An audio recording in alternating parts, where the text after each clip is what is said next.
It was a busy week in Columbia with important legislation advancing and long-anticipated proposals finally being introduced. Here's what moved and what it could mean for the business and tourism community. I'm Brittany Burton, and this is Advocacy at Work from Destination North Myrtle Beach. It's Tuesday, January 27th, 2026. House Bill 3876, the Accommodations Tax Clarification Bill introduced last year, passed the House and has now been assigned to the Senate Finance Committee. This bill would clarify how accommodations taxes are collected for short-term rentals by establishing clear responsibilities for online platforms and property managers, along with an annual reporting requirement. The goal is to bring consistency and help ensure local governments, particularly in tourism-driven communities like ours, receive accurate revenue. Destination North Myrtle Beach has reached out to Senator Hembry and members of the Finance Committee to express support for moving this bill forward. House Bill 4216, the Income Tax Reform Bill, received a favorable report from the Senate Finance Committee and is now poised for consideration on the Senate floor. As a reminder, this legislation would lower rates in two brackets, dropping the top rate to 5.39% and setting a lower rate of 1.99% for incomes under $30,000. If state revenue growth continues, the plan is for these brackets to eventually merge and phase down further.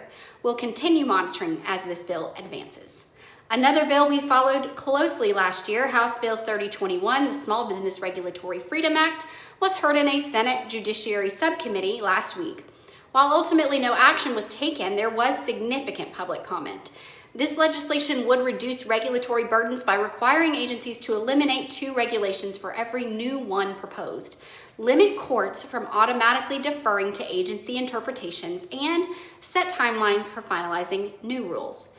We'll continue tracking any movement on this bill.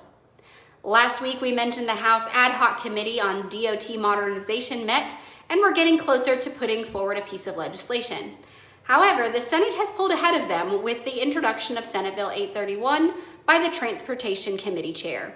Highlights from this bill include establishing a new coordinating council and shifting greater oversight to the Transportation Secretary.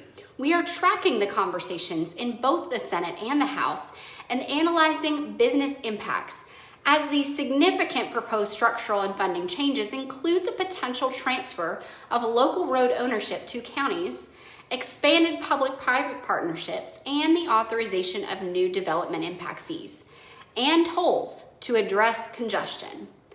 As of the time of this recording, South Carolina lawmakers are bracing for the potential of moderate to severe weather that could impact most of the state.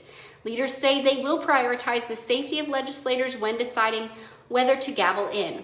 Please check the email where you received this video for the most up-to-date information on this week's schedule. We'll continue monitoring these issues and sharing updates as legislation moves forward. I'm Brittany Burton, and this has been Advocacy at Work from Destination North Myrtle Beach.